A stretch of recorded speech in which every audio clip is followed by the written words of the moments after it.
একটি কবিতা লেখা হবে, তার জন্য অপেক্ষার উত্তেজনা নিয়ে লক্ষ লক্ষ উন্মত্ত অধীর ব্যাকুল বিদ্রোহী শ্রোতা বসে আছে ভোর থেকে জনসমুদ্রে উদ্যান সৈকতে। কখন আসবে কবি? বাংলাদেশ আমার বাংলাদেশ। ৭১-এর ৭ই মার্চ রেসকোর্স ময়দান ছিল জনসমুদ্রে উত্তাল। ধর্ম, বর্ণ, গোত্র নির্বিশেষে মুহুর্মুহু গর্জনে ফেটে পড়েছিলেন উত্থিত বাঁশের লাঠি হাতে সমবেত বিক্ষুব্ধ জনতা। বাতাসে উড়ছিল বাংলার মানচিত্র আঁকা লাল সবুজের অসংখ্য পতাকা।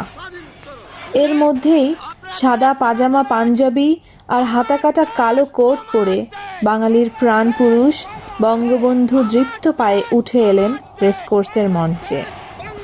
মাইকের সামনে দাঁড়িয়ে আকাশ কাঁপানো স্লোগান আর মুহুর্মুহু করতালির মধ্যে হাত নেড়ে অভিনন্দন জানালেন অপেক্ষমান জনসমুদ্রের উদ্দেশ্যে।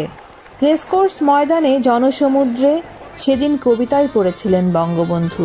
হাজার বছরের পরাধীনতার শৃঙ্খল ভাঙার সে কবিতা স্বাধীনতার চেতনার বারুদ ছড়িয়েছিল বাংলার ঘরে ঘরে। মুক্তির ডাক দিয়ে আকাশ বাতাস কাঁপিয়ে তুলেছিলেন বাংলার স্বাধীনতার মহানায়ক। আজ বাংলার মানুষ মুক্তি চায়, বাংলার মানুষ বাঁচতে চায়, বাংলার মানুষ তারা আজ তার অধিকার চায়। কিন্তু দুঃখের বিষয়, আজ দুঃখের সঙ্গে বলতে হয় 23 বছরের করুণ ইতিহাস, বাংলার অত্যাচারের, বাংলার মানুষের রক্তের ইতিহাস, 23 বছরের ইতিহাস, মুমূর্ষ নরনারীর আর্তনাদের ইতিহাস, বাংলার ইতিহাস, এদেশের মানুষের রক্ত দিয়ে রাজপথ রঞ্জিত করার ইতিহাস। তৎকালীন পাকিস্তানের শোষণ নিপীড়ন থেকে মুক্তির ডাক দেয়া বঙ্গবন্ধুর সেই ভাষণ রেডিও টেলিভিশনে প্রচার করার অনুমতি ছিল না। তবে নিষেধাজ্ঞা উপেক্ষা করেই পাকিস্তান আন্তর্জাতিক চলচ্চিত্র কর্পোরেশনের চেয়ারম্যান AHM সালাউদ্দিন আর ব্যবস্থাপনা পরিচালক M আবুল খায়ের ভাষণটি ধারণ করেছিলেন। কবির সোনার বাংলা, নজরুলের বাংলাদেশ, জীবনানন্দের রূপসী বাংলা রূপের যে তার 1952 সালে রক্ত দিয়েছি, 1954 সালে নির্বাচনে জয়লাভ করেও আমরা গদিতে বসতে পারি নাই। 1958 সালে আইয়ুব খান মার্শাল ল জারি করে 10 বছর পর্যন্ত আমাদের গোলাম করে রেখেছে। 1967 সালে 6 দফার আন্দোলনের 7ই জুনে আমার ছেলেদের গুলি করে হত্যা করা হয়েছে। বঙ্গবন্ধুর কালজয়ী ভাষণটির ভিডিও ধারণ করেছিলেন তৎকালীন পাকিস্তান সরকারের চলচ্চিত্র বিভাগের পরিচালক অভিনেতা আবুল খায়ের। অডিও রেকর্ড করেছিলেন তথ্য মন্ত্রণালয়ের প্রযুক্তিবিদ HN খন্দকার। পরে রেকর্ডিংয়ের অনুলিপি বঙ্গবন্ধুকে হস্তান্তর করা হয়। ভারতে পাঠানো অডিওর 3000 কপি করে সারা বিশ্বে বিতরণ করেছিল ভারতীয় রেকর্ড লেবেল HMV। আর যদি একটা গুলি চলে, আর যদি আমার লোকের উপর হত্যা করা হয়, তোমাদের উপর কাছে আমার অনুরোধ রইল, প্রত্যেক ঘরে ঘরে দুর্গ করে তোলো। তোমাদের যা কিছু আছে তাই নিয়ে শত্রুর মোকাবেলা করতে হবে। অত্যন্ত সতর্কতার সঙ্গে সেদিন ভাষণ দিয়েছিলেন বঙ্গবন্ধু। একদিকে স্বাধীনতার ঘোষণা, অন্যদিকে বিচ্ছিন্নতাবাদী অভিহিত না হওয়া। সতর্ক দৃষ্টির কারণেই পাকিস্তানের সেনাবাহিনী সেদিন জনসভায় হামলার প্রস্তুতি নিলেও তা করতে পারেনি। পাকিস্তানের এক গোয়েন্দা কর্মকর্তা এক প্রতিবেদনে আফসোস করে লিখেছিলেন, শেখ মুজিব কৌশলে স্বাধীনতার ঘোষণা দিয়ে গেল, আর আমরা কিছুই করতে পারলাম না। 7 কোটি মানুষকে তাবায় রাখতে পারবো না। আমরা যখন মরতে শিখেছি তখন কেউ আমাদের দবাতে পারবে না।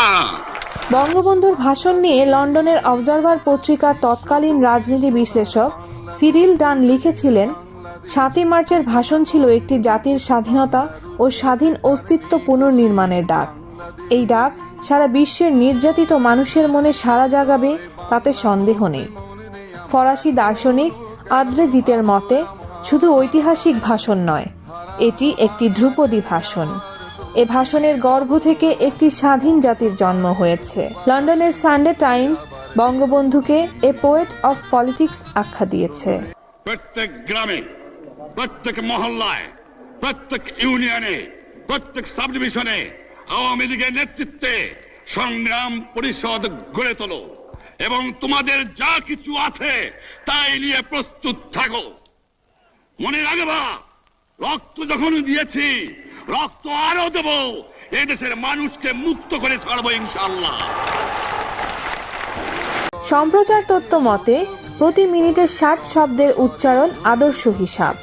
বিশ্লেষণে দেখা গেছে বঙ্গবন্ধু প্রতি মিনিটে 58 থেকে 60টি শব্দ উচ্চারণ করে 19 মিনিটে তার কালজয়ী ভাষণ শেষ করেছিলেন।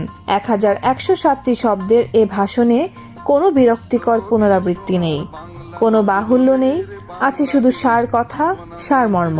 দু একটি স্থানের পুনরাবৃত্তি বক্তব্যের অন্তর্লীন তাৎপর্যকে বেগবান করেছে। কবির সোনার ব্রিটিশ ঐতিহাসিক জ্যাকব এফ ফিল্ড বিশ্বের সেরা বক্তৃতাগুলো we shall fight on the beaches, the speeches that inspire history নামে যে বই করেছেন, তাতেও 7ই মার্চের ভাষণকে বিশ্বের অন্যতম অনুপ্রেরণাদায়ী বক্তৃতা হিসেবে অভিহিত করা হয়েছে। বিশ্বের 12টি ভাষায় অনুবাদ করা 7ই মার্চের কালজয়ী ভাষণকে 2017 সালের 30 অক্টোবর ইউনেস্কো ঐতিহাসিক দলিল হিসেবে স্বীকৃতি দিয়েছে। মুক্তিযুদ্ধের 9 মাস এ ভাষণ ছিল আমাদের সিংহনাদ বা যুদ্ধ স্লোগান। বাংলাদেশের স্বাধীনতার মূল মন্ত্র এই ভাষণ আজও শুনলে শিশু, কিশোর, যুবক, বৃদ্ধ সবার গায়ের লোম খাড়া হয়ে যায়। কবি নির্মলেন্দু গুণের ভাষায়, শত বছরের শত সংগ্রাম শেষে রবীন্দ্রনাথের মতো দৃপ্ত পায়ে হেঁটে অতপর কবি এসে জনতার মঞ্চে দাঁড়ালেন। গণসূর্যের মঞ্চ কাঁপিয়ে কবি শোনালেন তার অমর কবিতাখানি। এবারে সংগ্রাম আমাদের মুক্তির সংগ্রাম, এবারে সংগ্রাম স্বাধীনতার সংগ্রাম। জয় বাংলা।